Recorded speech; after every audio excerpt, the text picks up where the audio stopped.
तुझ्याद्वारे देवा तू बोल, मार्गदर्शन कर. विशेष करून हा क्रिसमस, येणारं नवीन वर्ष बाबा कशा रीतीनं देवबापा त्यांनी वचनाकडे पाहावं, कसं ह्या वचनाकडे पाहून त्याचं देवा अर्थविवरण त्यांनी करावं, त्यांच्या जीवनामध्ये कसं लागू करत त्यांना करावं, यासाठी प्रभू त्यांना तुझी कृपा करो.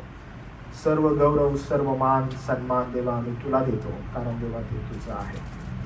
तारणारा प्रभू येशू ख्रिस्त याच्या नावात प्रार्थना केली म्हणून देवा तू आमेन. प्रियांनो, आपण प्रभूच्या वचनाकडं जाऊया. आणि आज पुन्हा एकदा मला आनंद होत आहे. माझा आवाज येत आहे बाहेर क्लिअरली सगळ्यांना? थोडा वाढवू बघा, आता येत आहे? ओके, थोडं पुढे या मग तुम्ही अजून. ओके, थोडस पुढे या.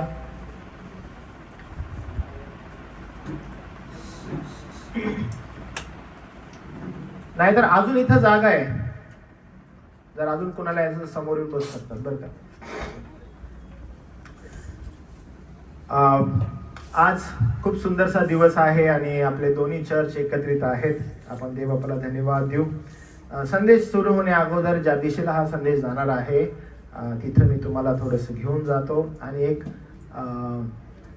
सूचना तुम्हाला देते. ओके, फुसफुस काय होते? नाही? ओके, लक्ष तुमचं इकडे द्या, सगळ्यांनी द्या. ओके, आवाज येत आहे माझा? ओके ओके, मी तुम्हाला एक सूचना देत आहे आणि सूचना पण देत आहे, धोक्याची सूचना पण ती आहे आणि त्याचबरोबर एक काळजी आहे. आपला हे वर्ष संपत आहे आणि जसं मी तुम्हाला म्हटलं की एक दिवस फक्त पुढे जात असतो नवीन वर्षाला. पण तर कदाचित नवीन वर्षाला मी पुण्यामध्ये नसेल, तर त्यामुळं आज मी इथं पण काही जे लोक आहेत ते नवीन वर्षाला नसतील. ओके, काही जण गावाला जातील, इकडं तिकडं असतील. तर मी तुम्हाला एक सूचना, धोका आणि काळजी अशी सांगत आहे. ओके, मग आपण ह्या संदेशाकडे जाऊ, म्हणजे तुम्हाला एकत्रित हा बॅकग्राऊंड समजेल. कारण पुणे चर्चचे काही लोक आहेत आणि मग मुंबईचे आपले लोक आहेत, आपले प्रियजन आहेत. आणि कधी कधी काय होत असतं की मी असेल, प्रिचर स्नेहल असतील, आम्ही कदाचित काळजीवाहक रीतीनं त्यांनी बोलत असतो की पहा देवबापाच्या वचनाकडे या, कारण ते महत्वाचं आहे. आणि मग कधी कधी आपण असं घ्यायचं आहे म्हणून, हा बरोबर आहे बोलतात, तेवढं त्यांचं काम आहे बोलायचं म्हणून असं घ्यायचं, असं असतं. पण मी तुम्हाला एक धोक्याची सूचना देत आहे आणि इम्पॉर्टंट गोष्ट ऐका. कदाचित नवीन वर्षामध्ये हे तुम्ही पाहणार नाही की सारखं सारखं तुम्हाला बोलत आहेत आणि सारखं सारखं सांगत आहेत, नाही. तर तुम्हाला हे दिसेल की तो बदल तुमच्यामध्ये तुम्हाला करणं आवश्यक आहे. ओके, तुमच्या मागं तुमचा पदर पकडून, तुमचा मागं तुमचा शर्ट पकडून मागं नाही फिरणार आहे. तुम्हाला धोक्याची सूचना मिळेल का? ॲब्सोल्युटली मिळेल. पण तुमच्या स्वतःच्या आध्यात्मिक जीवनासंदर्भात तुम्ही निर्णय घेणं गरजेचं आहे. कदाचित तुम्हाला असं वाटत असेल की आम्ही उभे आहोत, पण शास्त्र म्हणतो उभे आहात, पडणार नाही याची काळजी घ्या. मग हे कसं करू शकाल तुम्ही? तर सगळ्यात इम्पॉर्टंट आहे की आध्यात्मिक गोष्टींकडे धाव घ्या. ठीक आहे, आळशी बनू नका. ओके, आळशी राहू नका. हा मला काय, फोन तर करतीलच ना, चर्च ग्रुपवर तर काय मेसेज येतोयच ना, मग त्याला मी किती हलक्यात घ्यावं ते मी बघतोय. Don't do that. ठीक आहे, ते करू नका. कारण मी आत्ताच तुम्हाला एक गोष्ट सांगितली की आमचे प्रिय व्यक्ती होते, अचानक गेले. आपला नंबर कधी आहे आपल्याला माहित नाही आहे. ही संधी आहे. एव्हरी टाइम तुम्ही बाहेर जाता. आता आपण इथे सगळेजण बसलोय, आपल्याला असं वाटतं की छप्पर पडणार नाही, आपण मरणार नाही. हू नोज की आपण हे वर्ष पाहणार नाही, नवीन वर्ष. त्यामुळं गंभीर राहा आपल्या जीवनाबद्दल.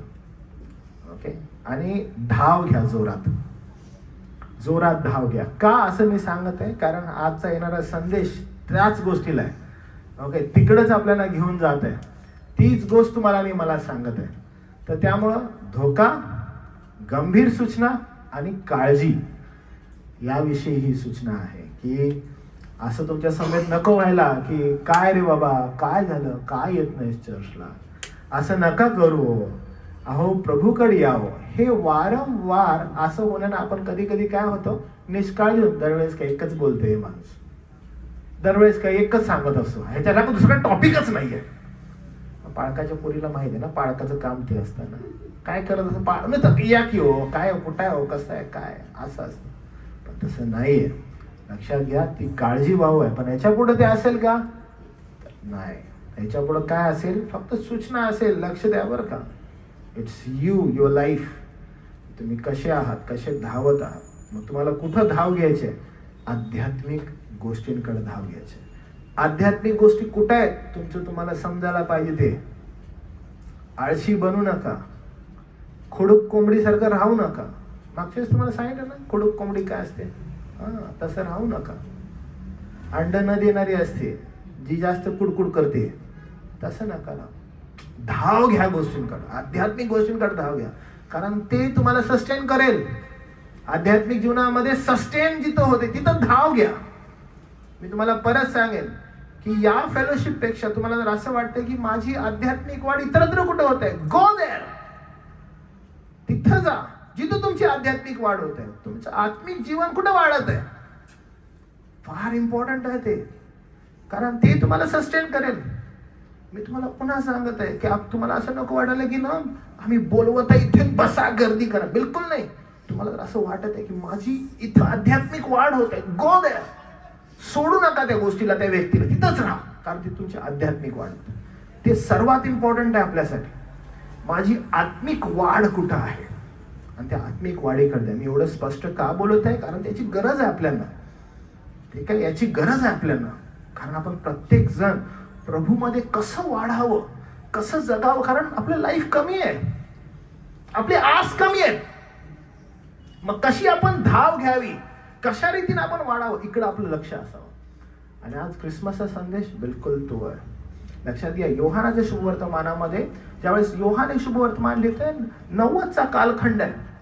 आणि या कालखंडामध्ये इग्नॉस्टिक लोक जे आहेत, इग्नॉस्टिक हे जे लोक आहेत, म्हणजे ज्यावेळेस कलसे करासपत्र लिहिलं त्या कालखंडामध्ये संत पॉल जो होता, त्याच्यानंतरचा कालखंड, याच्यामध्ये ज्ञानी लोक आजूबाजूला भरमसाठ झालेले होते. आणि संत पॉल ज्या ठिकाणी आहे किंवा हा योहान ज्या ठिकाणी आहे, हे इग्नॉस्टिक जे लोक आहेत, ह्या लोकांची जी अवस्था आहे ती इतके ज्ञानी होते. हे ज्ञानी लोक वाढत होते आणि वेगवेगळ्या गोष्टी बाहेर काढत होते, वेगवेगळी थिओलॉजी बाहेर काढत होते. आणि अनेक जण त्या प्रभू येशू ख्रिस्ताकडे पाहत असताना म्हणाले अशक्य आहे की देवानं मानवरूप धारण करणं. कारण का ते म्हणत होते की देव मानवाच्या देहात कसं येईल, भ्रष्ट आणि घाणेरडा हा पापी देह आहे, ह्याच्यामध्ये हा कसा येऊ शकतो देव. म्हणून ते इन्कार्नेशन ज्याला आपण म्हणतो त्याच्यावरच त्यांचं प्रश्नचिन्ह होतं. आणि असं शिक्षण फार मोठ्या प्रमाणात त्या ठिकाणी वाढलेलं होतं. आणि आपण लुकाच्या शुभवर्तमानात पाहतो किंवा मत्तयाच्या शुभवर्तमानात पाहतो, तर ते लोकांनी सरळ सरळ येशू ख्रिस्त कशा रीतीनं गव्हाने जन्मला याचं प्रदर्शन ते करतात. ते सांगतात की कसा जन्मलेला आहे तो, कसा तो लहानाचा मोठा झालेला आहे. आणि लूक पट करून तो चॅप्टर काय करतो, क्लोज करतो. मत्तय तर एका अध्यायामध्ये उडवून टाकतो. तो अजिबात जास्त वेळ लावत नाही प्रभू येशू ख्रिस्ताचा जन्म आणि त्याचं मोठं होणं या गोष्टीला. तो पट करून कंप्लीट करतो. का? कारण येशू ख्रिस्ताचा जन्म होणं आवश्यक आहे आणि तो जन्म कसा झालेला आहे हे ते प्रदर्शित करतात. पण या लिखाणावर हे जे इग्नॉस्टिक लोक आहेत, ते ज्ञानवादाने भरलेले आहेत, हे लोक प्रश्नचिन्ह उपस्थित करू लागले की देव मानवरूप कसं घेऊ शकतो. आणि मग त्यांनी फार मोठ्या प्रमाणात याच्यावर अन्य शिक्षण चालू केलं. आणि मग योहान ज्यावेळेस लिखाण करू लागतो, योहान म्हणतो तुम्ही लोक येशू ख्रिस्ताकडे फक्त छोट्या आणि संकुचित नजरेनं बघा लागलेला आहात. येशू ख्रिस्ताकडे तुम्ही फक्त गव्हाणीच्या नजरेनं बघा लागलेला आहात. आणि येशू ख्रिस्ताकडे बघता तुमची नजर छोटी असल्या कारणानं तुम्ही त्या गव्हाणीत बघत आहात आणि कसा काय हा मानव देह घेऊ शकतो असं तुम्ही बोलत आहात. आणि हा म्हणतो की नाही, मला ह्याच्या पलीकडे तुम्हाला घेऊन जायचं. आणि मग योहान काय करतो, योहान ज्यावेळेस शुभवर्तमान लिहितो, योहान प्रभू येशू ख्रिस्ताचा जो जन्म आहे तो गव्हाणीतला नाही सांगत. तो म्हणतो की त्याची उपस्थिती ही कुठं आहे, निर्मितीमध्ये. आणि तो निर्माता कसा आहे, देवाबरोबर कोण होता, तर तो पट करून म्हणतो देवाबरोबर शब्द होता. देव काय बोलला, तो म्हणतो देव शब्द बोलला. निर्मिती कोण आहे, तो म्हणतो शब्द. आणि मग प्रभू येशू ख्रिस्ताला जे नाव आहे ते लोगस, शब्द. आणि मग म्हटलं तो शब्द देही झाला. आणि इथून ती सुरुवात होते. लक्षात घ्या, अनेक ज्ञानवादानं भरलेले लोक, जे ज्ञानी लोक आहेत, ते लोक प्रभू येशू ख्रिस्ताच्या त्या गव्हाणी जन्मण्याविषयी प्रश्नचिन्ह निर्माण करते की देव मानवाच्या देहात कसे येईल. आणि तो योहान सांगत आहे तुम्ही फक्त इथं बघता नाही बर का, येशूला फक्त इथं बघू नका, येशू ख्रिस्ताला तुम्ही तिथं पहा. कुठं? तो होता शब्द देही झाला. आणि देही होण्या अगोदर कोण आहे तर प्रारंभी शब्द देवा बरोबर होता, म्हणजे उत्पत्तीपासून. म्हणजे इथून त्याची उपस्थितीला तो सांगत आहे. तुम्ही गव्हाणीत बघता, मी तुम्हाला उत्पत्तीकडे घेऊन जातो की परमेश्वरा संवेद जर कोण होता तर तो शब्द होता. आणि शब्द कोण आहे तर प्रभू येशू ख्रिस्त. आणि म्हणून ज्यावेळेस आपण तो बालक पाहतो, तो गोठा पाहतो, तो तारा पाहतो आणि काही कॅरोलची गीतं पाहतो, मनुष्य संकुचित होऊन जातो. पण तुम्ही आणि मी कधी संकुचित होऊ नये, कारण त्याच्या पलीकडं प्रभू येशू ख्रिस्त आहे. आणि म्हणून ज्यावेळेस आपण म्हणतो की आम्ही चमत्कारावर विश्वास ठेवतो का, मला जर कोणी विचारलं की काय पाळक साहेब तुम्ही चमत्कारावर विश्वास ठेवता का, तर मी म्हणतो पवित्र शास्त्र चमत्कारावर विश्वास ठेवतो. ओके. आणि हा सगळ्यात मोठा जगामध्ये घडलेला जर कोणता चमत्कार आहे तर तो चमत्कार हा आहे की प्रभू येशू ख्रिस्त जो देवाचा एकुलता एक पुत्र पुरुष स्पर्श होण्या अगोदर स्त्रीच्या गर्भामध्ये येतो. हा सगळ्यात मोठा चमत्कार आहे. आणि या चमत्कारावर ख्रिस्ती विश्वास आधारलेला आहे. तुम्ही आणि मी या चमत्कारावर विश्वास ठेवतो. हा चमत्कार कोणता आहे, हे मिराकल कोणता आहे, आतापर्यंत घडलेलं सर्वात अद्भुत मिराकल जर कोणता आहे तर ते हे आहे की स्त्रीची संतती. आणि त्यामुळं काल मी तुम्हाला सांगितलं, कालचा आपला संदेश होता की सगळ्यात पहिली सुवार्ता कोणी सांगितली, खुद्द देवाने. आणि ती सुवार्ता काय होती, तुझी संतती आणि स्त्रीची संतती यामध्ये मी वैर स्थापिन. ही सुवार्ता होती, कारण पापाचा शिरकाव झालेला आहे. आणि खुद्द देव आता सुवार्ता देत आहे की ती तुझे डोके फोडेल, तू त्याची टाच फोडशील. सुवार्तेचा प्रारंभ झालेला आहे. आणि तिथं आपण भविष्यवाणी पाहतो. या चमत्कारावर तुमचा आणि माझा विश्वास आहे. ख्रिस्ती विश्वास ह्या अद्भुत मिरॅकलवर आधारित आहे. आणि ती मिरॅकल काय आहे, कुमारीच्या पोटी बाळ होणं. कोणताही स्पर्श होण्या अगोदर पुरुषाचा तिच्या गर्भाचा वापर करणं, तिच्या कुसचा वापर करणं, ह्या अद्भुत चमत्काराच्या आधारित तुमचा आणि माझा विश्वास आहे. हा शब्द कोण होता जो तिच्या गर्भामध्ये आला, तर योहानाचं शुभवर्तमान 1 अध्याय 1 वचन ते म्हणतात हा शब्द कोण आहे, तर हा शब्द प्रारंभी होता, शब्द देवासह होता आणि शब्द देव होता. तो शब्द आहे. आणि या शब्दाला काय म्हटलेलं आहे, शब्दाला म्हटलेलं आहे प्रभू येशू ख्रिस्त. उत्पत्तीचा ग्रंथ 1 अध्याय 1 वचन, तिथंही आपल्याला शब्द दिसतो, प्रारंभी देवाने. देव बोललेला आहे, शब्द देवाबरोबर होता. इथंच नाही, अजून आपण खाली आलो नीतिसूत्रे 8 अध्याय आणि 22 ते 30 वचनामध्ये, तिथंही आपल्याला प्रभू येशू ख्रिस्त आढळतो नीतिसूत्रामध्ये. आणि ते नीतिसूत्रामध्ये पुन्हा येशू ख्रिस्त काय म्हणत आहे की शब्द हा प्रारंभापासून देवाबरोबर आहे. त्याचं अस्तित्व हे प्रारंभापासून आहे. इन्कार्नेशन, इब्री लोकासपत्र 1 अध्याय 1 वचन. आपण 1 आणि 3 वचनापर्यंत प्राचीन काळी देवांश अंशाने प्रकारांनी बोलला. तो या काळाच्या शेवटी आपल्या पुत्राकरवी बोललेला आहे शब्द. दुसरा तिसरा कोण नाही, खुद्द देव मानव देह धारण करतो आणि येतो. हा जो क्रिसमस आहे, हा या क्रिसमस जो आपण मनवत आहोत, हा संपूर्ण क्रिसमस जर कोणत्या गोष्टीवर आधारित आहे तर ती गोष्ट प्रारंभी देवाबरोबर शब्द होता. शब्द अद्भुत रीतीनं, चमत्कारिक रीतीनं कुमारी मरियेच्या पोटी आला आणि त्या शब्द देह धारण करतो आणि तुमच्या आणि माझ्यामध्ये येतो. कोण आहे तो, दुसरा तिसरा कोणी नसून देव स्वतः. आणि यावर प्रश्नचिन्ह निर्माण करणारे लोक फार मोठ्या प्रमाणात पसरलेले होते आणि ते बोलत होते. आणि योहान त्या ठिकाणी उभं राहतो आणि योहान म्हणतो नाही, तुम्ही येशू ख्रिस्ताकडे केवळ गव्हाणीत बघत आहात. अहो, येशू ख्रिस्त शब्द आहे. आणि शब्द कोण आहे, तो देवा बरोबर होता, तो देव होता, तो देव आहे आणि तो कुमारी मरियेच्या पोटी आलेला आहे. तोच तो आहे. आणि तो त्यांना ती गोष्ट पटवून सांगत आहे. तो त्यांना सांगत आहे की पहा, तुम्ही जे विचार करत आहात, तुमची जी थिओलॉजी ती साफ चुकीची आहे. कारण देव कशा रीतीनं मानव देह धारण करतो आणि तो आमचा विश्वास आहे. आज तुम्ही आणि मी जे बसलेलो आहोत, आपला विश्वास तो आहे. कारण मानवाला जर ह्या पापी देहातून कोण मुक्तता देऊ शकतं तर देहधारी होणं आवश्यक आहे. आणि तो कोणी साधा सुद्धा मनुष्य नाहीये. कारण जर मानवातून मानव जन्माला येतो आणि तो जर वधस्तंभावर जाईल तर पापाची क्षालन होणारच नाहीये. कारण पवित्रता हवी आहे. आणि जर मानवातून कोण जन्माला येतं स्त्री आणि पुरुषाच्या संबंधातून तर ते पापीच जन्माला येणार आहे. कारण त्यांचा जन्म आदमाद्वारे आहे. They need a pure blood. ज्यावेळेस आपण नियमशास्त्राकडे पाहतो, नियमशास्त्राकडे सांगतं पापाचं क्षालन होण्यासाठी पवित्र रक्त अपेक्षित आहे, पवित्र शरीर अपेक्षित आहे. आणि हे दुसरं तिसरं कुणाचं शरीर नाही, कुणाचं रक्त नाही, तर ते केवळ आणि केवळ देवाचं आहे. नियम कुणी बनवला? खुद्द देवानं. आणि देव तो नियम तोडेल का? बिलकुल नाही. कारण देवाचं वचन आपल्याला सांगतं की देव त्याच्या वचनाला बांधील असतो. लक्षात घ्या, मनुष्य आपला शब्द फिरवेल, देव आपला शब्द कधी फिरवत नाही. आणि देवा बोललेला होता की पापाचं क्षालन होण्यासाठी पवित्र रक्त आवश्यक आहे, पवित्र देह आवश्यक आहे. आणि हे पवित्र देह, पवित्र रक्त कोण देईल? म्हणून त्या कुमारी मरियेची निवड झाली. तिची निवड होत असताना पण ती कशी होती? तिला असं म्हटले, स्त्रियांमध्ये तू धन्य आहेस. अशी पवित्रता तिच्यामध्ये पाहण्यात आली. आणि तिची निवड झाली, तिच्या कुसचा वापर झाला आणि पवित्र आत्म्यानं गर्भधारण तिनं केलं. आणि त्याद्वारे देहामध्ये आलेला हा शब्द तुमच्या आणि माझ्यामध्ये होता.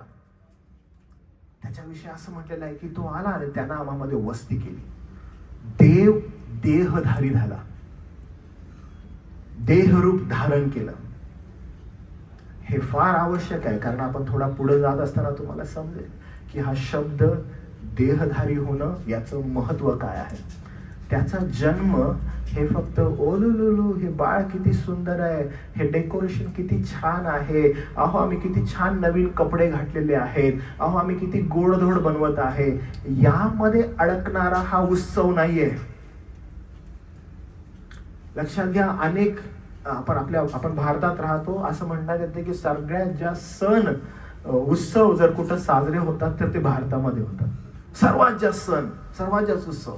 आणि आपण कुठल्याही सणाकडे बघितलं, कुठल्याही उत्सवाकडे बघितलं तर तुम्हाला असं दिसेल की काहीतरी कारण आहे आणि लोक एकदम आनंद उत्सव करतात. ते कधी त्याचं महत्वच राहून जातं आणि ते उत्सव करायला सुरू करतात. तर उदाहरणामध्ये बघा तुम्ही, मजेशीर गोष्ट आहे की क्रिसमस ख्रिस्ती लोक सेलिब्रेट करतात. बट टुडे विल सी की अनेक अविश्वासात लोक क्रिसमस सेलिब्रेट करतात. का? त्यांना आवडतं उत्सव करायला. काहीच माहित नाही त्यांना हे का करत आहेत. मी जसं तुम्हाला सांगितलं, तुम्ही मॉल्स मध्ये जावा, आता तुम्हाला सगळी क्रिसमस ट्री दिसतील. हो, क्रिसमस ट्री का? डेकोरेशन आवडतं. आणि मध्ये मध्ये ते रेनडियर्स वगैरे पण ठेवतात. कुठे कुठे सांता क्लॉज असतो असा उभा राहिलेला, दाढी पांढरी आहे. डेकोरेशन आवडतं, उत्सव आवडतो आणि लोक तिकडे आकर्षित होतात उत्सवाला. उत्सव आवडतो, प्रत्येकाचं काही ना काही रिझन ते लोक काढत असतात आणि त्यांना आनंद आणि उत्सव करायला आवडत आहे. पण ज्यावेळेस आपण शास्त्रात पाहतो आणि वचनामध्ये पाहतोय की उत्सव कोणता आहे आणि कशासाठी होत आहे. प्रत्येक जण उत्सव करत असताना त्याचं कारण मूळतः बाजूला राहतं. आपण भारतीय तसे आहोत, कारण बाजूला ठेवतो आणि मग शोधतो आनंद कशात आहे. आणि थोड्याच वेळेसाठी बघा, आपण काल कॅरसला होतो, लोक होतो त्यांना गाणी आवडत होती, छान एकदम सुंदर तुम्ही गाणी गात आहात आणि त्यांना मजा वाटत आहे, काही लोक एन्जॉय करत आहेत. आणि मग काय आपल्या नंतर तुम्ही गाणी फार छान गायली, खूप सुंदर वाटलं. खूप कमी लोक आहेत ज्यांच्यावर देव कृपा करत आहे, त्यांना त्या गाण्यांच्या अर्थापर्यंत घेऊन जात आहे, त्यांना त्या संदेशाच्या अर्थापर्यंत घेऊन जात आहे. ज्यांना प्रभूला तारण करायचं आहे त्यांच्या अंतःकरणामध्ये तो कार्य करत आहे. Very few, not everyone. कारण आता आपल्या चर्चमध्ये पण बसलेले, हा संदेश किती लोकांना समजेल? कठीण आहे. पण ज्यांच्या अंतःकरणामध्ये प्रभू देवा कार्य करेल त्यांना हा समजेल. सर्वांनाच नाही कळणार, कारण ते आवश्यक आहे. प्रभुदेव आपली कृपा करायला पाहिजे. त्यामुळे उत्सव करणं आवडत आहे, पण त्या उत्सवाचा केंद्रबिंदू कोण आहे? हे समजणं गरजेचं आहे. आपण ख्रिसमस मनवत आहे, ते ख्रिसमसचा मूळ अर्थ काय हे समजणं गरजेचं आहे. नाहीतर आज तुम्ही आणि मी म्हणू आम्हाला पण ते बाळ आवडतंय, आम्हाला पण ते बाळ आवडतं, कारण बाळाला उचलायला आवडतं, त्याला घेऊन फिरायला आवडतं. अजून आपण बाळासाठी खूप काय काय करू शकतो, म्हणून आपण कदाचित त्याला मनवत आहे, आपण त्याचा साजरा करत आहे. पण हे कितपत चांगलं आहे, कितपत योग्य आहे, त्याचा मूळ अर्थ न समजता त्याचा उत्सव करणं. तुम्हाला आणि मला हे कळायला पाहिजे, कारण ज्या वेळेस प्रभू येशू ख्रिस्त जन्मला त्यावेळेस मेंढपाळ असो, ज्यांना ती वार्ता समजलेली आहे, ते आले आणि देवदूताने त्यांना वार्ता सांगितली आणि त्यांनी म्हणाले मनुष्यासाठी आज आनंदाचा दिवस आहे, आनंद करा, उल्हास करा, कारण तारणारा जन्मलेला आहे. देवदूत आले, देवदूताने तीच सुवार्ता सांगितली, आनंद करा, उत्सव करा. कारण का मानवासाठी तो आनंदाचा क्षण आहे. आणि आपण म्हणतो काय कसला आनंद आहे जन्मलेल्या बाळाचा? नाही, जेव्हा ते सुवार्ता सांगत होते तेव्हा ते असे म्हणाले तुम्हासाठी आज दाविदाच्या गावात तारणारा जन्मलेला आहे. तारणारा, हो, तो गोठ्यात तारणार होता का तुम्हाला? नाही, दे आर प्रोक्लेमिंग क्रॉस. ते त्या गव्हाणीला सांगत आहेत, पण दिशानिर्देश वधस्तंभाकडे करत आहेत. तुम्हाला जर गव्हाणीमध्ये प्रभू येशू ख्रिस्त वधस्तंभावर खेळलेला प्रभू येशू ख्रिस्त दिसत नाही तर या ख्रिसमसचा काहीच अर्थ नाही.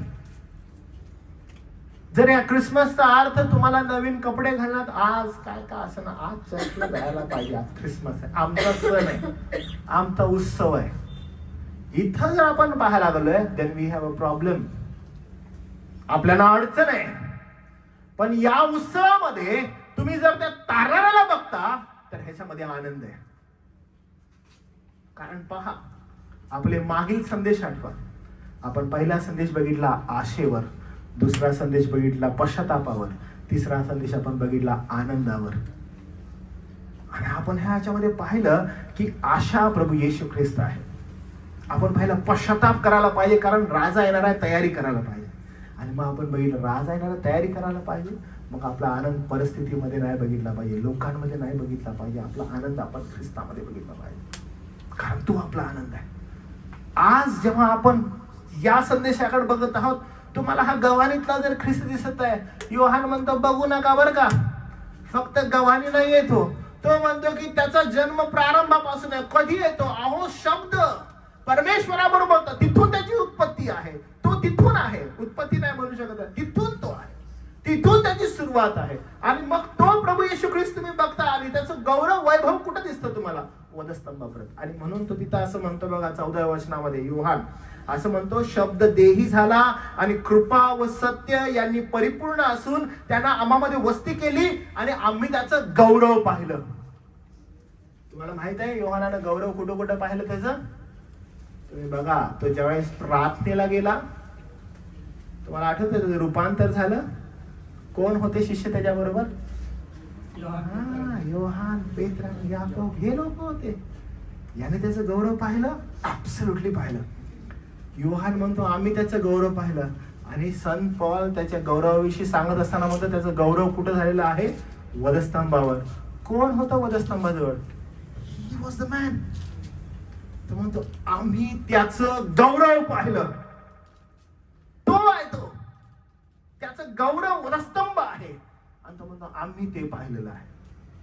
म्हणून जर आपण येशू ख्रिस्ताला तिथं गव्हाणीत पाहतो ना, आम्हाला बाळ खूप आवडतंय, हे चांगलं बाळ आहे, आणि आम्ही त्या बाळाच्या पुढे बघत नाहीये, आम्ही जर त्या वधस्तंभाकडे लक्ष देत नाही, तारणाऱ्याकडे लक्ष देत नाहीये, तर आपला ख्रिस्तीपणा हा एकदम म्हणतो ना आपण फसवणारा ख्रिस्तीपणा आहे. आणि म्हणून त्याविषयी असं म्हटलेलं आहे की प्रारंभी देवांशांशाने प्रकारांनी बोलला, तो या काळाच्या शेवटी आपल्या पुत्राकरवी बोललेला आहे. तो संदेशांकरवी बोलला, पण तो पुत्राकरवी बोलला. मी तुम्हाला एक उदाहरण देतो बरं का. समजा येशू ख्रिस्तानं पण ते उदाहरण दिलेलं आहे. राजा जो असतो तो पत्र पाठवतो. ओके, आपल्या राज्यातील लोकांना पत्र पाठवतात. पत्र पाठवून म्हणतो की पहा, तुम्हाला अमुक अमुक अमुक गोष्ट करायची आहे. आणि ते पत्र येतं आणि पत्र आणणारा जो असतो तो दवंडी पेटवणारा असतो. दवंडी माहिती आहे तुम्हाला काय असती? गावात आल्यावर पहिला असं ड्रम वाजवतात आणि मोठी दवंडी पेटवल्यानंतर आजूबाजूचे सर्व लोक जमा होतात, गावकरी. आणि गावकरी जमा झाल्यानंतर त्यांना तो सांगतो की पहा, ऐका, राजाचं पत्र आलेलं आहे. तो वाचून दाखवतो, हे पत्र आहे. आम्ही लोक हा बोला, हा ऐकलेलं आहे, राईट, ओके, ठीक आहे, राजाने आम्हाला सांगितलेलं आहे, आम्हाला ते मान्य करायला पाहिजे. लोक पाठमोरे फिरतात आणि निघून जातात. लक्षात घ्या, पण जर समजा खुद्द राजाच आला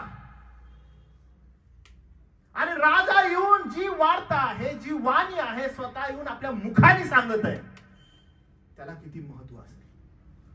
अहो, लोक असे ऐकतील का? राजा आलेला आहे, राजा येऊन बोलत आहे. हे फार इम्पॉर्टंट झालेलं आहे की शब्द देही झाला. आणि त्यामुळे इब्री लोकासपत्र पहिला अध्याय 1 ते 3 मध्ये जे सांगण्यात आलेलं आहे, प्रारंभी देवांशाने प्रकाराने आपल्या पूर्वजांच्या द्वारे, आपल्या पूर्वजांसाठी संदेष्ट्यांच्या द्वारे अंशाने प्रकारांनी बोलला. आणि लोकांनी ते ऐकलं, अच्छा, हा, आम्ही काही गोष्टी लिहूनही ठेवलेल्या आहेत प्रभू येशू ख्रिस्ता संदर्भात. हा, बरोबर आहे, तो येणार आहे आणि त्याच्याविषयी ही भविष्यवाणी आहे. ती फक्त त्यांनी कपोकरणी ऐकली कानांनी. हा, आम्हाला माहित आहे, ते बोललेलं आहे, आम्ही लिहून ठेवतो. आणि देन प्रभू येशू ख्रिस्त येत आहे. आणि जेव्हा प्रभू येशू ख्रिस्त येत आहे, देही झाला, आणि असं म्हटलेलं आहे, त्यानं येऊन आमच्यामध्ये वस्ती केली.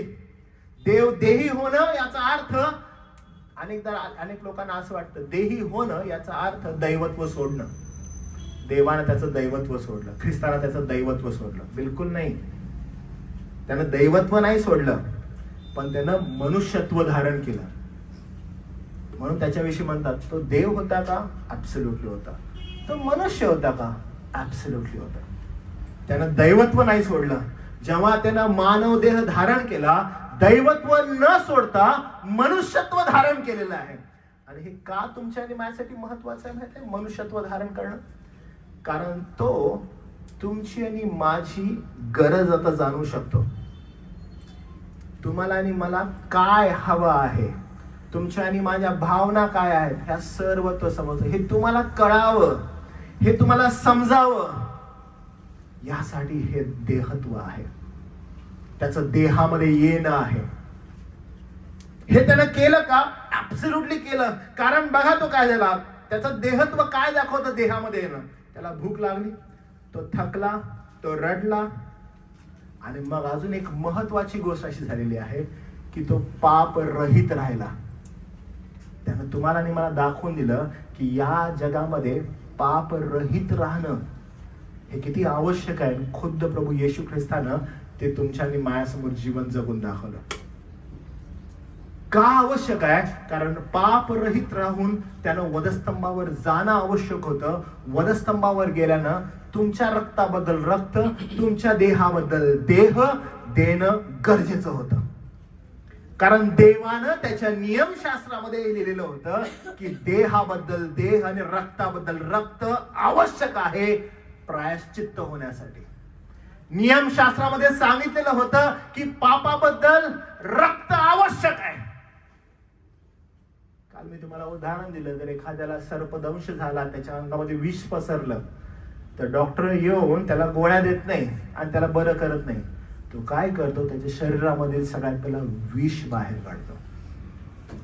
तुमच्या आणि माझ्या जीवनामध्ये जर अत्यावश्यक गोष्ट कोणती होती, तर हे पापाचं विष जे पसरलेलं आहे ते बाहेर काढणं. आणि हु डज दॅट? खुद्द प्रभू येशू ख्रिस्त. त्यानं तुमच्या आणि माझ्या देहातलं हे जे पातक आहे ते विष त्यानं स्वतःहून पिलं. त्यानं हे केलं. आणि त्यामुळं लक्षात घ्या, तो येऊन फक्त समजा आता आपल्यामध्ये बहुतेक जण नर्स आहेत ना, नर्स आहेत आणि मेडिकल लाईनला आहेत. तर समजा डॉक्टर येत आहे आणि त्याला जर समजा एखाद्या सिरियस पेशंटला, जो ICU मध्ये आहे, सिरियस पेशंटला त्याला इलाज करायचा त्याचा, मग तो जातो आणि म्हणतो, ओ मी ना ICU मध्ये येत नाही बरं का, मी फक्त लांबून राहून सांगतो, दिशानिर्देश करतो आणि जातो. नाही, त्याला जर त्या पेशंटला वाचवायचं आहे तर तो कुठं जातो? तो डायरेक्टली ICU मध्ये जातो. ICU मध्ये जाऊन त्याची ट्रीटमेंट करतो. खुद्द प्रभू येशू ख्रिस्तानं आपल्या संदर्भात एक्झॅक्टली ते केलेलं आहे. ही केम डाऊन. एवढंच नाही, तो आला आणि त्याला तुमची आणि माझी ट्रीटमेंट करायची होती. He does that. त्यानं ती केलेली आहे. हे आवश्यक होतं. त्यानं तुमच्या आणि माझ्यामध्ये येऊन आपल्या जवळून त्यानं वस्ती केली. ग्रीक शब्द वस्तीला असं म्हणतो की त्यानं आला वस्ती करण्याचा अर्थ येऊन डायरेक्टली तंबू मारतात माहिती तुम्हाला. तंबू मारत असताना सगळ्यात पहिले एक मोठे मोठे असे खिळे असतात आणि ते खिळे घेतात. तंबूचे 4 जे कोणी असतात त्या कोण्यांना मारत असताना खिळे घेतात, मोठ्या हातोडीनं ते ठोकतात. आणि हा जो शब्द आहे येऊन वस्ती करणं, याचा अर्थ तो आला आणि त्याला तुमच्या आणि माझ्यामध्ये वस्ती करायची होती. आणि त्याने काय केलं, त्याने येऊन तंबू ठोकला आणि त्यानं वस्ती केली. कोण आहे हा करत आहे? खुद्द देव. कारण तुमचे आणि माझे प्रयत्न हे निष्फळ आहेत. तुम्ही आणि मी निष्फळ प्रयत्न करतो, यातून फ्रूट काय येणार नाही. आपण काय करतो, आपण एक वेळेपर्यंत असतो आणि नंतर मग आपण थकून जातो. आपण बस या बहुत हो गया. एक संडे चर्चला गेलो ना, पुढचं संडे जायची काय गरज आहे. एकदा बायबल वाचलं ना, उद्या वाचायची काय गरज आहे. आता बायबल अजून काय करायला पाहिजे. खूप जास्त झालं बरं का, हे आध्यात्मिकता जास्त होत आहे, एवढी नको करायला, थोडीशीच करू. एवढं कोण करतंय बाबा असं, एवढं नको करायला. तुमचा आणि माझा अशक्त पण तो जाणतो. देवबाप ज्याच्यावर कृपा करतो तो येतो आणि तो डायरेक्ट येऊन तंबू ठोकतो. तो वस्ती करतो. त्यानं वस्ती केली. आणि निर्गमाचा ग्रंथ 25वा अध्याय 8व्या वचनामध्ये असं म्हटलेलं आहे की मी त्याचमध्ये वास करीन. अभिवचन दिलं त्यानं. आणि जर तुम्ही बघितलं, खुद्द प्रभू येशू ख्रिस्त म्हणतो, मी जावं तुमच्या हिताचं आहे, मी न गेलो तर काही वारी तुमच्याकडे येणार नाही. तो येऊन काय करेल, तो येऊन वस्ती करेल. वस्ती म्हणजे काय, येऊन तंबू ठोकेल, ये जा करणार नाही. आणि हे अभिवचन त्यानं दिलं. त्यानं चाचपणूक करा. जर प्रभू येशू ख्रिस्तामध्ये तुमचं तारण झालेलं आहे, जर तो गव्हाने जन्मलेला ख्रिस्त तारणारा म्हणून तुम्ही पाहत आहात, तर तो अभिवचन देतोय की तो देहधारी होईल आणि तुम्हामध्ये येऊन वस्ती करेल. आणि ते अभिवचन त्यानं मंडळीला दिलं आणि ते अभिवचन पूर्ण झालेलं आपण बघतो पवित्र आत्म्याच्या रूपामध्ये. जे काही योहान बोलत आहे, जे काही योहान या लोकांना सांगत आहे, ते असं आहे की तो येऊन वस्ती करेल. तो आला, त्यानं वस्ती केली, वधस्तंभावर मेला, जाताना म्हणाला, पहा मी जिवंत आहे, मी तुम्हाला सोडणार नाही, मी जागा तयार करायला जातो, पण मी दुसरा काही वारी पाठवतो, तो येईल, तुम्हामध्ये वस्ती करेल. आज जे तारलेले आहेत या जगामध्ये जगत असताना जर तुम्हाला कशाची गरज आहे, तर त्या वस्ती केलेल्या देहधारी ख्रिस्ताची, त्याच्या आत्म्याची. आणि तो आत्मा आज आपल्यामध्ये आहे, जो वस्ती करत आहे. मत्ती सुवर्तमान 1 अध्याय 23व्या वचनात म्हटलेलं आहे इम्मॅन्युअल. त्याच्याविषयी काय म्हटलेलं आहे, इम्मॅन्युअल. अर्थ काय इम्मॅन्युअलचा, आम्हा बरोबर देव. किती अद्भुत आहे ही गोष्ट. ज्या भविष्यवाण्या होत्या त्या ख्रिस्तामध्ये अद्भुत रीतीने पूर्ण झालेल्या आहेत. ख्रिस्ताने जी शिकवण दिली, मी म्हटलं ना, राजा येतो आणि फायनल वर्डिक्ट द्यायला चालू करतो. आज जर तुम्ही बघितलं, हे किती खराब झालेलं आहे बघा ख्रिस्ती विश्वास, आणि किती अडचणीचा झालेला आहे की लोकांना या राजाची वाणी ऐकायची नाहीये. त्यांना जे शिकवलेलं आहे ते ऐकायचं नाही. लोकांना आवाज ऐकायचा आहे, अजून बाहेरचा नाही. जे लिखित आहे ते ऐकायचं नाहीये, ते पाहायचं नाही, ते समजतही नाहीये. पण आम्हाला दुसरं काहीतरी, कुणीतरी सांगा अजून आम्हाला येशूच्या विषयी. येशू माझ्याविषयी काय बोलत आहे जरा तुम्ही बोला. अहो, जे बोललेलं आहे ते आम्हाला माहित नाहीये, आम्हाला कळत नाहीये. मला जॉन मॅकॅथरचं स्टेटमेंट फार आवडतं. जॉन मॅकॅथर म्हणतात की कोणाकोणाची इच्छा आहे की देवाने नंदी बोलावं आणि त्याचं आम्ही ऐकावं. तर लोक जे आहे ते हात वर करतात, म्हणतात आमची इच्छा आहे देवाने आमच्यासाठी बोलावं. तर मॅकॅथर असे म्हणाले की एक काम करा, बायबल जोरात वाचा. का बरं? अरे तो देवाचा शब्द आहे, पण तुमच्या या मंद बुद्धीमध्ये ते जातच नाही. तुम्ही ते स्वीकारतच नाही की हा देवाचा शब्द आहे. तुम्हाला असं वाटतं ऐक, अशी काहीतरी वाणी माझ्या कानात यायला पाहिजे, असं कुणीतरी माझ्याविषयी बोलायला पाहिजे, कुणाला तरी माझ्याविषयी प्रकट व्हायला पाहिजे. अरे जे अद्भुत प्रभूचं वचन आहे, जे प्रभू त्याच्या वचनाद्वारे बोललेलं आहे, शब्द जो आहे, तो जो आहे, त्याच्याकडे आमचं लक्ष नाहीये. आम्हाला काहीतरी एक्स्ट्रॉर्डिनरी चमत्कार हवा आहे. जो खुद्द चमत्कार आहे त्याच्यावर आमचा विश्वास नाहीये. अहो, ज्या चमत्कारावर ख्रिस्ती विश्वास आधारित आहे, कुमारी गर्भवती होईल, तिला पुत्र होईल, त्याच्यावर आमचा विश्वास नाहीये. आमचं आज वचन आहे तर ते आहे प्रभू येशू ख्रिस्ताचं. प्रभू येशू ख्रिस्ताचं वचन आहे.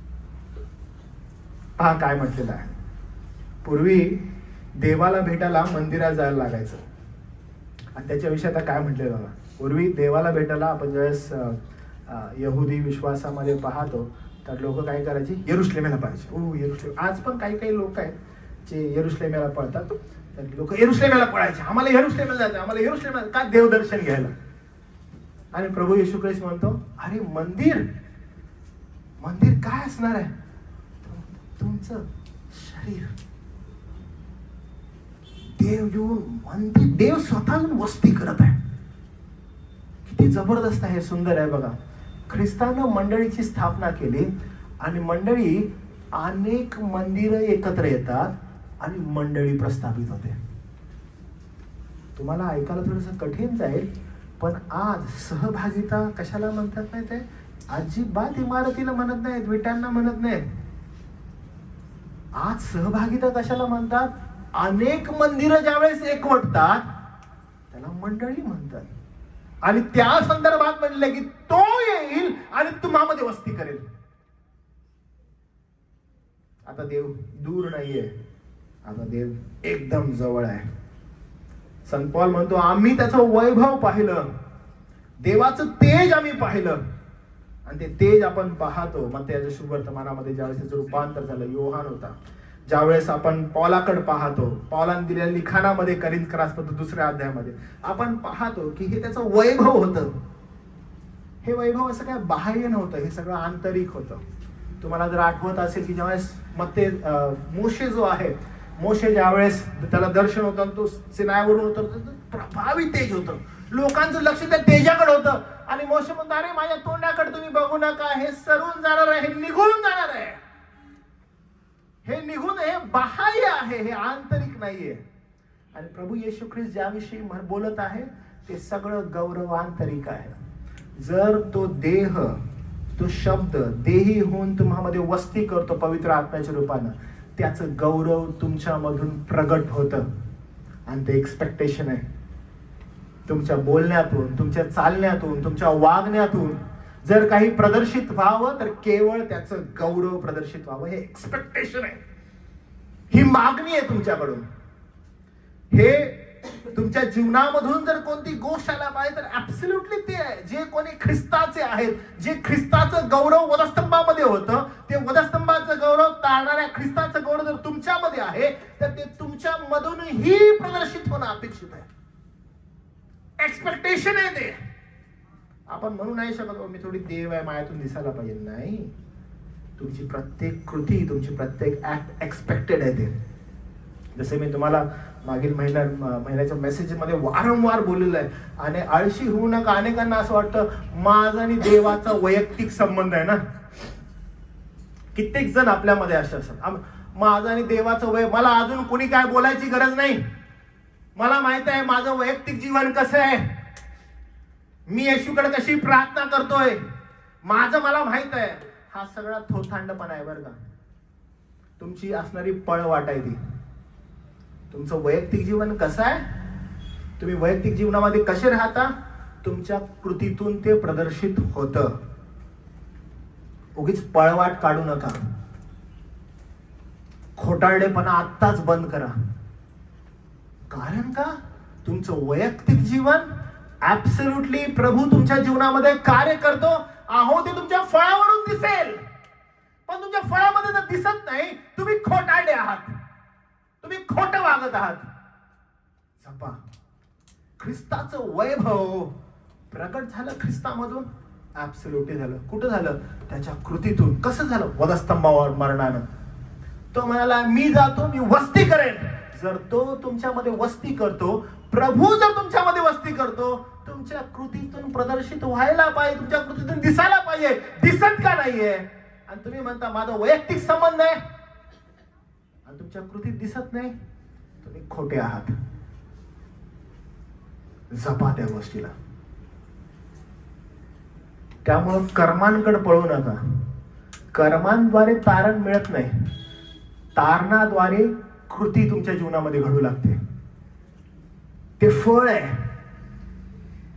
ते फळ आहे. तुमचं तारण झालंय, हो झालंय. ख्रिस्त तुमच्यामध्ये वस्ती करतो, हो करतो. मग कृती कुठे आहे? मग फळ कुठे आहेत?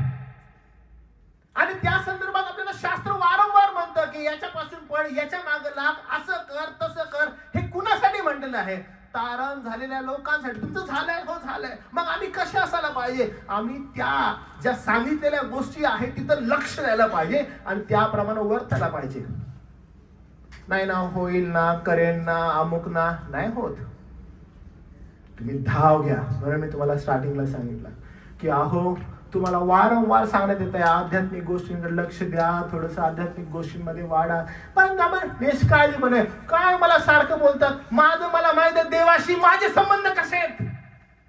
अरे कसे आहेत? तुझ्या फळावरून दिसत नाही दाद्या, समजत नाही तुझ्या फळावरून. ज्यावेळेस निर्णय घ्यायचे असतात त्यावेळेस कळतं तू कुठं पाण्यात आहेस. माझं आणि देवाचं बघून घेतो. अरे कसं बघून घेतो? तो बघा लागला तर कठीण जाईल तुला. थोडी अडचण आहे. ख्रिस्ताचं गौरव वधस्तंभामधून दिसलेलं आहे.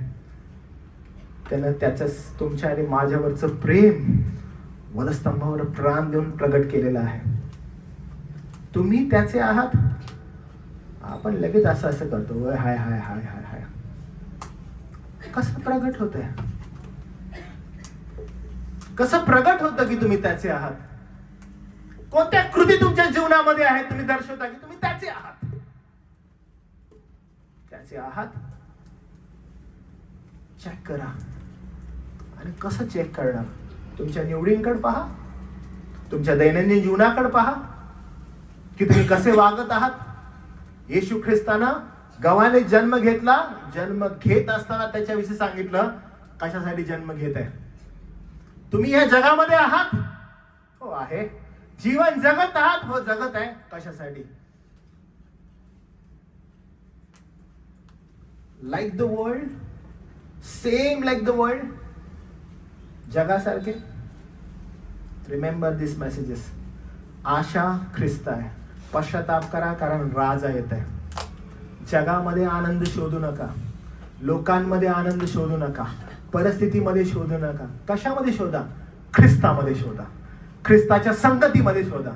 तुमच्या जीवनातून ती फळं दिसत आहेत का? कुठं शोधत आहात? काय करत आहात? काय तारणारा येणार आहे म्हणून तयारी करत आहात? अनुचित गोष्टी जगामध्ये घडत आहेत. आपण जगात पाहत आहोत की किती फास्ट, किती जोरात ख्रिस्त जो येणार आहे त्याच्या भविष्यवाण्या पूर्ण होत आहेत. आणि आपण कुठे आहे? आपण अजून तिथंच आहे. जाऊ दे ना, माझं कसं आहे, माझं काय आहे, माझं काम कसं होणार आहे, माझं घर कसं चालणार आहे, माझं लग्न कधी होणार आहे, मला मुलं कधी होणार आहेत, आणि मग मी अजून काय करू, याच्याच माग लागलेलो आहे. मी माझं मला आणि माझी इच्छा आहे मी त्याच्यामध्ये आनंद शोधावा. Absolutely not. त्याच्यामध्ये तुम्हाला काहीच नाही भेटणार आहे.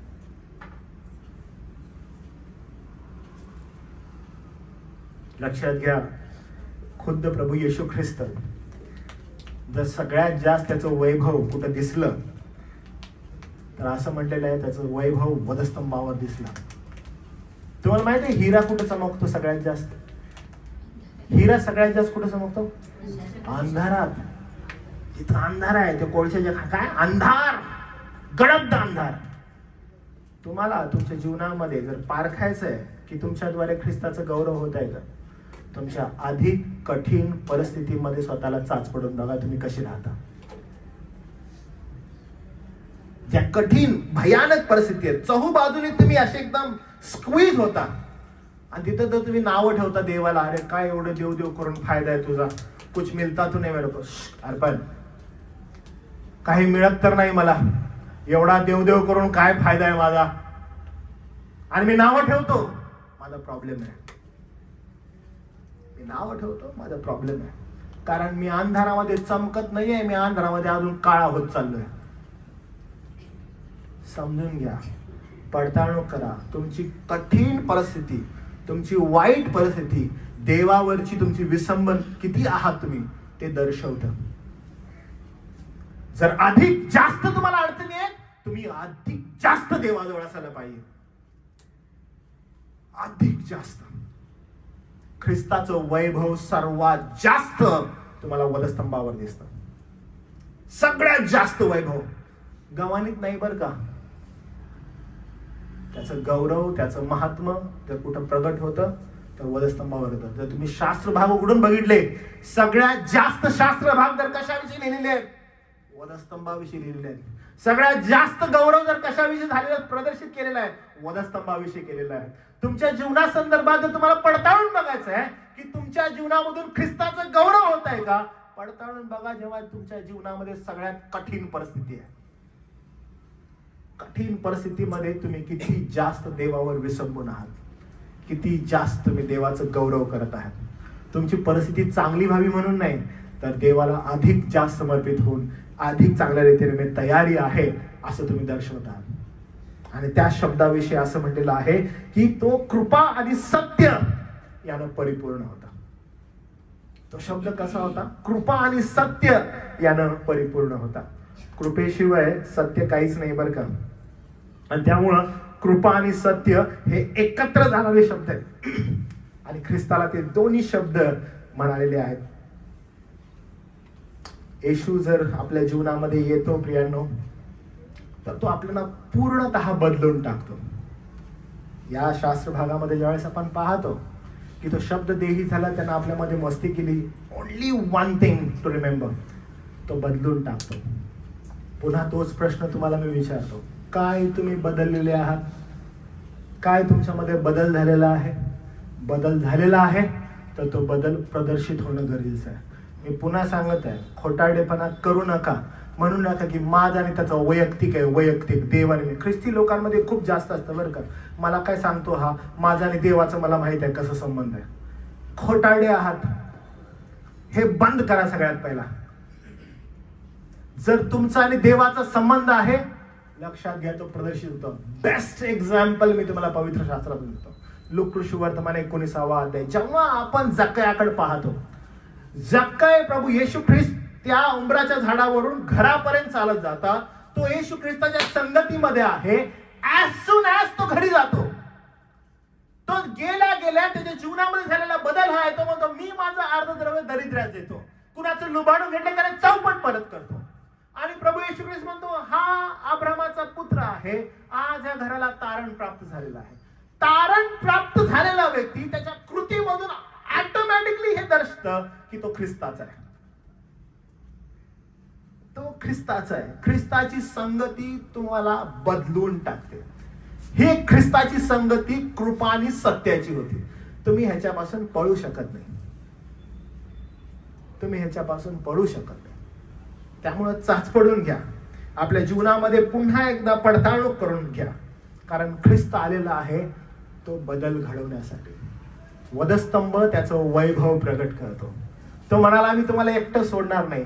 जर ख्रिस्त तुमच्या आणि माझ्या जीवनामध्ये आहे, लक्षात घ्या, तुम्ही बदललेलं व्यक्तिमत्व आहात. जर तुम्ही बदललेलं व्यक्तिमत्व नाही, तर पुन्हा आपले बॅक मेसेजेस आठवा. आशा ठेवा ख्रिस्तावर, पश्चाताप करा. आणि लक्षात घ्या, परिस्थितीमध्ये आनंद शोधू नका, लोकांमध्ये आनंद शोधू नका, तर ख्रिस्तामध्ये शोधा. हे उद्दिष्ट ठेवा.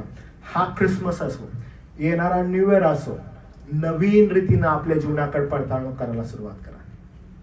नवीन रीतीनं पहा. तुम्ही चाचपडून घ्या की मी कुठं शोधा लागलोय, मी काय करायला लागलोय, माझा वेळ कुठे जात आहे, मी आळशी बनत चाललेलो आहे का, ही पडताळणूक करून घ्या. मी पुन्हा एनकरेज करेन, मी हा शब्द वारंवार वापरतोय.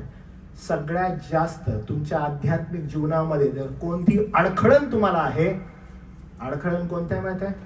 आळशीपणा. आळशीपणा, लेझीनेस, त्याला सगळ्यात पहिला आपल्यापासून दूर करा. कारण ते आवश्यक आहे. ख्रिस्ता संदर्भात लेझीनेस बरं का. बाकीच्या तुमच्या स्वतःच्या आवडी संदर्भात अरे तुम्ही एकदम चालाक आहात, पटापट उडता लगेच जिथं तुमचा फायदा आहे तिथं. आणि सगळ्यात जास्त फायदा पैशात दिसला तुम्हाला, अरे काय दिसत नाही पुढं. का बरं? रप रप रप तिथं आकर्षित होता लगेच. आध्यात्मिकता आली की आळशीपणा येतो. त्रास आहे मला, कशाला बोलता, मला का बोलत आहे, हा पाळक मला का बोलत आहे सरकार, हा त्यानं झोपून प्रार्थना करतो, देवाबरोबर माझा संबंध बरोबर आहे, एकटा चांगला आहे मी. हे सगळं बंद करा, सगळं बंद करा. खोटारडे आहात तुम्ही. तुम्हाला सगळ्यात जास्त जर कुणाची गरज आहे, त्या वधस्तंभावर खेळलेल्या ख्रिस्ताची, जो वैभवाने मुखमंडित आहे, मुकुटमंडित ख्रिस्त वैभवानं. जर तो ख्रिस्त तुमच्या जीवनामध्ये आहे, तुमच्या जीवनामधून त्याचं गौरव प्रदर्शित व्हायला पाहिजे. आणि ते गौरव कसं प्रदर्शित होईल? चाचपणूक करा. तुमचा वेळ कुठे जात आहे? चाचपणूक करा, कारण तो जवळ येत आहे. तो ज्याला त्याला आपल्या कर्माप्रमाणे प्रतिफळ देणार आहे. एक पण सुटणार नाहीये, नॉट इवन 1%. त्याचं भय धरा. तो प्रीती करतो म्हणून हलक्यात घेऊ नका. तो क्रोधी आणि मारून पण टाकतो, त्याचं भय धरा.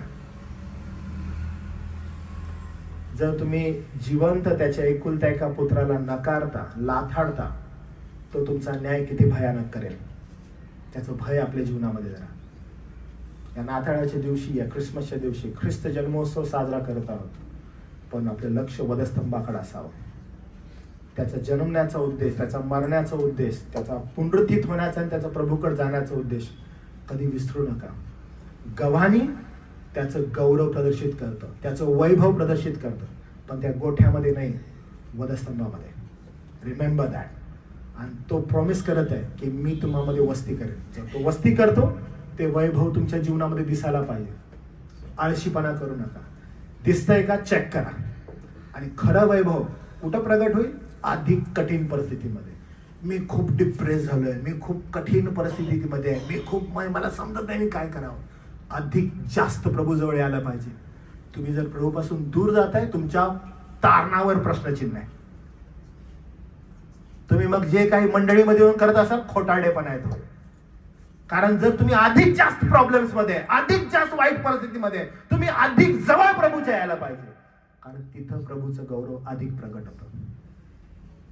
तुम्ही जर आळशीपणा करता आणि तुम्ही जर देवाला नाव ठेवता तुमच्या परिस्थितीवर, तुमची दुर्दशा आहे. Be aware. असं करू नका. ही संधी, ही वेळ, त्या वेळेचा लाभ घ्या आणि प्रभूसाठी मागं फिरा. तुम्हाला जर असं वाटतं त्यानं तुम्हाला तारलेलं आहे, तुमच्यातला बदल दिसतोय.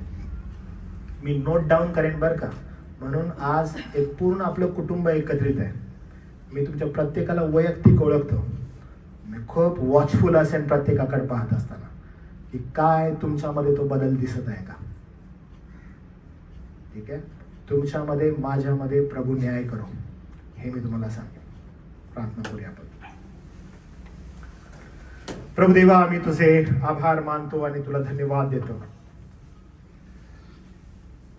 प्रभू, आम्हाला भय नको आहे, कारण ख्रिस्तानं आमच्यामध्ये वस्ती केली. शब्द देही झाला, त्याला आमच्या वेदना कळाल्या, त्यानं आमच्यामध्ये वास केला. आम्ही पवित्र जीवन कसं जगावं हे त्यानं आम्हाला सांगितलं. योहान म्हणतो आम्ही त्याचं गौरव पाहिलं, त्याचं गौरव वधस्तंभामध्ये होतं. प्रभुदेव बापा, आमच्यावर कृपा कर. अधिक चांगल्या रीतीनं आमचे नाते संबंध प्रभू बरोबर दृढ कर. आम्ही ज्या वेळेस आज ख्रिसमस साजरा करत आहोत, आम्ही त्या गव्हाणीत पाहू नये, तर त्या गव्हाणीत जन्मलेला ख्रिस्त वधस्तंभावर जो वैभव मुखमंडित झाला, मुकुटमंडित झालेला आहे, त्याच्याकडे आमचं लक्ष आठव. त्याचं गौरव, त्याला मान, त्याला सन्मान प्राप्त व्हावा. आम्ही यावेळेला सर्वजण एकत्रित एक कुटुंब म्हणून तुझ्या पायाशी येतो. विनंती करतो की देवापा, तुझं गौरव, तुला मान, तुला सन्मान आमच्या जीवनाद्वारे मिळावा. प्रभुदेवापा, शब्द देही झाला, जेणेकरून आम्ही पापी देवाद्वारे जिवंत होऊ आणि त्या प्रभू येशू ख्रिस्ताद्वारे देवापा तुला समर्पित होऊ. आम्ही आभार मानतो त्या महान शब्दासाठी. आज प्रभुदेव बापा, आम्ही देवबापा त्याचं गौरव करावं, असं व्यक्तिमत्व आमचं बनव. इथं उपस्थित प्रत्येकाला आपल्या जीवनामध्ये कशा रीतीनं आध्यात्मिक गोष्टींना प्राधान्य द्यावं, कशा रीतीनं आम्ही देवासंगती नातेसंबंध प्रस्थापित करावे, यासाठी आम्हाला देवा कृपा पुरव. सर्व गौरव मान महिमा आम्ही तुला देतो, कारण देवपाते तुझा आहे. ताळणारा प्रभू येशू ख्रिस्त याच्या नावात प्रार्थना केली म्हणून देवा तू ऐक.